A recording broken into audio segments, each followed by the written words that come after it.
natyrën me përkushtim dhe pa anësi, me bindjen se shumica dhe pakica dallojnë nga fuqia vendimarrëse, por jo nga të drejtat, jo nga mundësitë për të folur, jo nga qasja në proces, jo nga standardi institucional që meriton secili deputet. Kjo është baza e një kuvendi që fiton autoritet. Europa ka qenë fokusi kryesor i veprimtarisë sonë dhe do të mbetet i tillë. Shqipëria sot është në një fazë të re, fazën ku nuk flasim më vetëm për rrugtim, por për hyrje. Një proces integrimi nga proces integrimi në proces antarësimi. Ky ndryshim kërkon më shumë përgjegjësi, më shumë koordinim institucional dhe një konsensus politik më të gjerë për çështje strategjike. Si sulodhe o burideot. Objektivi ynë është i qartë, mbyllja e negociatave teknike brenda vitit 2027 dhe antarësim brenda kësaj dekade. Në këtë kuadër, kuvendi duhet bëjë dy gjëra njëkohësisht: të përshpejtojë parafrimin ligjor, pa komprometuar cilësinë e ligjit, të rrisë kontrollin mbi zbatimin, sepse në Bashkimin Evropian nuk mjafton të miratosh, duhet provosh se ligji funksionon. Kjo do të thotë se sesioni i ri duhet të jetë sesioni ku kontrolli post-legislativ bëhet praktike e qëndrueshme, ligjet maten jo vetëm në sallë, por dhe në terren, te qytetarit, te biznesit, te shërbimi publik. Gjatë sesionit kaluar vijoi bashkëpunimi funksional me institucionet e pavarura dhe u përmbyll raportimi i 27 institucioneve. Kjo nuk është një rutinë procedurale, është mënyra se si kuvendi mban gjallë ekuilibrat kushtetues dhe garanton që institucionet të funksionojnë si mbrojtës të interesit publik. Mbështetja ndaj institucioneve të drejtësisë mbetet e palëkundur. Sot kemi një drejtësi të re të pangjashme me atë të trashëguar. Kuvendi ka një rol kyç në sfidën për ruajtjen e pavarësisë të institucioneve dhe forcimin e mekanizmave të llogaridhënies. Sesioni që nisim sot do të udhëhiqet nga disa ndryshime drejtime të qarta pune.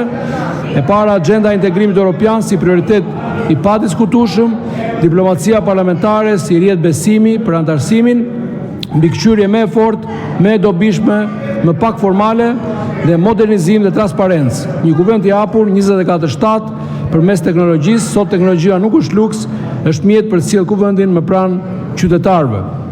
Të nderuar kolegë deputet, na pret një volum i madh pune, por ky volum është privilegj dhe përgjegjësi, sepse kemi në dorë një kapitull historik, të afrojmë Shqipërinë me Europën, jo vetëm si aspirat, por si standard. Në fund të kësaj legislature, kuvendi duhet të jetë më i respektuar, më funksional, më i hapur dhe më europian në etik, në procedurë, në cilësinë e debatit dhe në shërbimin ndaj qytetarëve. Përpara sfidave të mëdha kombëtare, nuk jemi thjesht shumicë apo pakicë, jemi bija se njëjtës Shqipëri që duhet të ecë me dinjitet drejt të njëjtit destinacion, Shqipërisë antare të Bashkimit Evropian. Ju uroj punë të mbarë dhe suksese në këtë sesion parlamentar.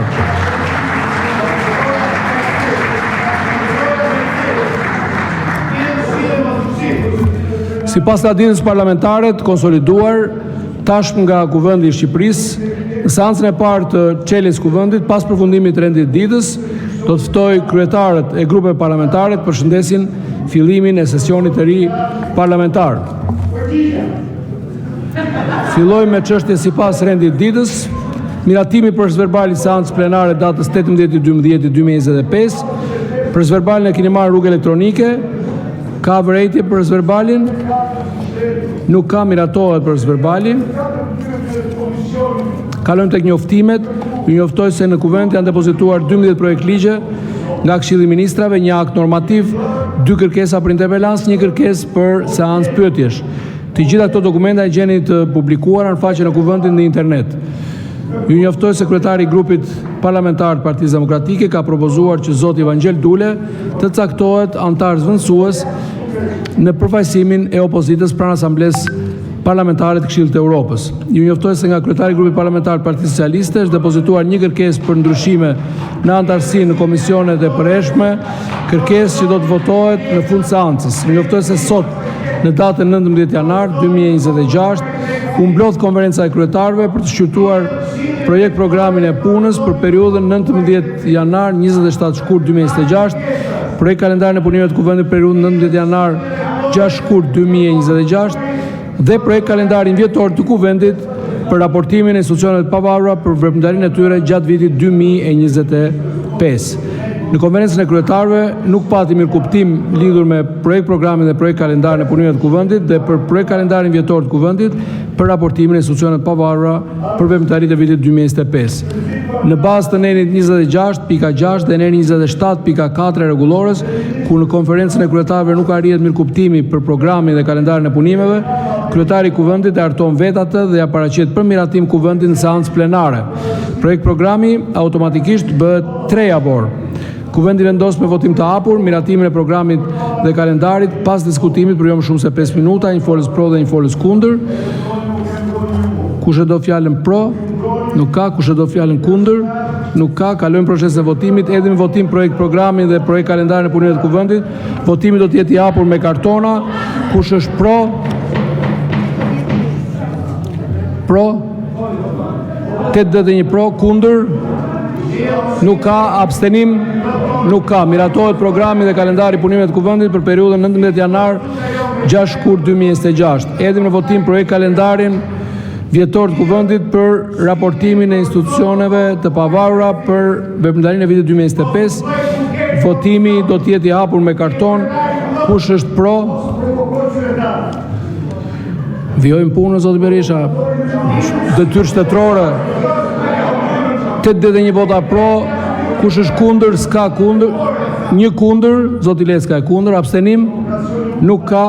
Miratohet projekt kalendari vjetor i kuvendit për raportimin e institucioneve pavarura për veprimtarinë e vitit 2025.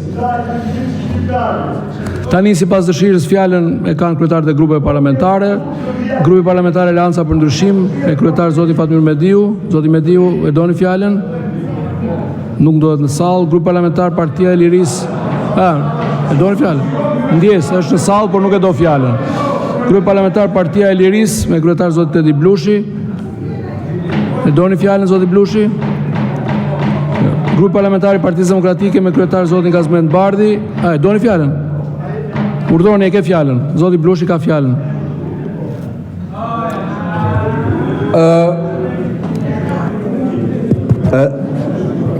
Është hapur. Ky që po bëni sot është një provokim i ulët, jo ndaj opozitës, po ndaj të gjithë qytetarëve shqiptarë.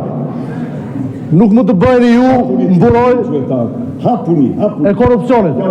Ju mbroni ligjin, jo korrupsion. Ju, Niko, jeni damkosur sot, pas Edi Ramës si provokatori më i madh i qytetarëve shqiptarë.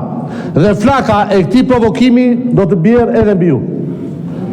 Hapuni, mos u bëni maske saj. Prania e Belinda Ballukut në këtë sallë sot, kur duhet të ishte dorëzuar para drejtësisë, është një krim, jo vetëm kushtetues nga ana juaj, por edhe një krim penal, zoti Peleshi. Sepse keni bërë çdo përpjekje mafioze që Mafioz është pak. që ish zëvendës kryeministrja t'i dorëzoj drejtësisë, kini vullnetin. Të mos bëheni mburoj. Turpi juaj. Ta shohim kamerën pak atë. Turp. Faleminderit zoti Blushi. Grupi parlamentar i Partisë Demokratike me kryetar zotin Gazmend Bardhi. Doni fjalën zoti Bardhi? Okej. Grupi parlamentar i Partisë Socialiste me kryetarin zoti Taulan Balla. Fjala për zotin Balla. Zoti kryetari i kuvendit, nderuar kolegë deputet, vit të mbar, edhe pse është një vit i ri, sesion i ri, shohim prap zakonin e vjetër,